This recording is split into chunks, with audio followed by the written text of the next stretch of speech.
Pernah nggak sih Anda benar-benar mikirin pemanggang roti di dapur? Maksud saya, benar-benar dipikirin gitu.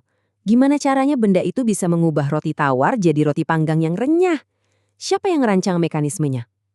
Mungkin kedengarannya sepele ya, tapi pertanyaan-pertanyaan kayak gini nih yang sebenarnya jadi inti dari salah satu mata pelajaran paling penting dan paling sering kita lupakan di sekolah dasar. Nah, mari kita coba pecahkan teka-teki ini bareng-bareng. Kita hidup di dunia yang serba teknologi, tapi anehnya ada paradoks besar di sistem pendidikan kita. Kenapa justru ngajarin dasar-dasar teknologi jadi salah satu tantangan terbesar buat guru-guru kita? Kita akan kupas tuntas alasannya berdasarkan sebuah penelitian yang menyoroti masalah ini. Oke, pertama-tama penting banget nih kita samain persepsi. Waktu kita ngomongin pendidikan teknologi di sini, ini bukan soal coding atau bikin aplikasi ya. Kita lagi ngomongin konsep yang dalam bahasa Jerman disebut teknik, pemahaman mendasar tentang gimana sih benda-benda di sekitar kita itu dirancang, dibuat, dan akhirnya bisa berfungsi. Ini soal dunia fisik yang bisa kita sentuh. Untuk benar-benar ngerti paradoks ini, kita harus mulai dari sumbernya langsung, para guru itu sendiri.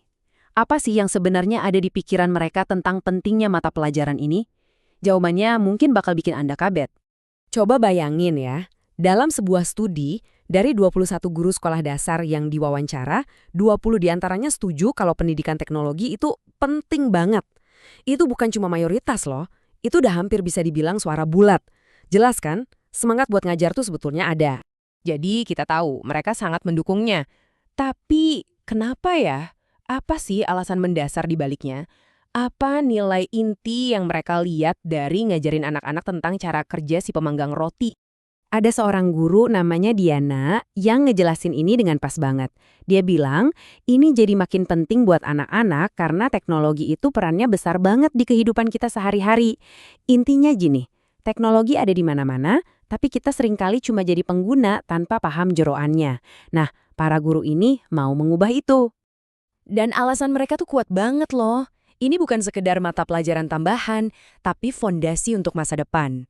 Mereka lihat ini sebagai cara bikin pelajaran jadi relevan, cara buat mecah stereotip gender dari kecil, dan mastiin semua anak, mau laki-laki atau perempuan, merasa mampu dan percaya diri di bidang teknis. Nah, tapi disinilah ceritanya jadi rumit. Di balik semangat yang membara tadi, ternyata ada konflik besar yang tersembunyi.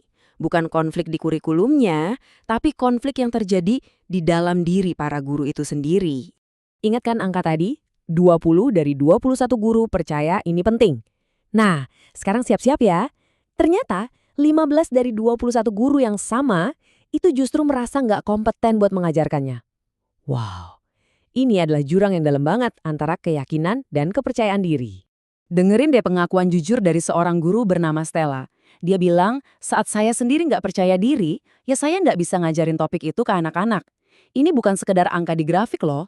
Ini adalah perasaan nggak mampu yang nyata, yang akhirnya ngerem mereka buat ngajarin sesuatu yang mereka yakini penting. Terus, kenapa bisa begini? Krisis kepercayaan diri ini datang dari mana? Ini bukan karena mereka malas atau nggak peduli ya. Ini masalah sistemik. Banyak dari mereka yang nggak pernah dapat pelatihan teknologi pas kuliah. Mereka ngerasa nggak punya waktu buat belajar sendiri. Dan sejujurnya, topiknya itu terasa luas dan bikin gentar.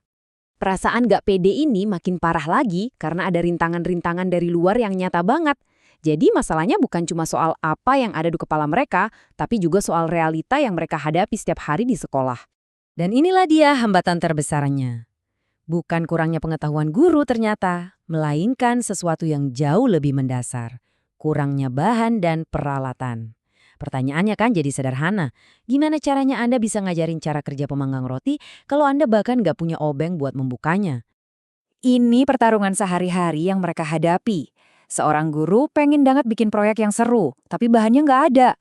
Mereka peduli banget sama keselamatan, tapi harus ngawasin lebih dari 20 anak sendirian. Standar kurikulum yang nggak jelas, sementara jadwal pelajaran udah penuh sesak. Ini resep jitu untuk, iya, nggak ngapa-ngapain.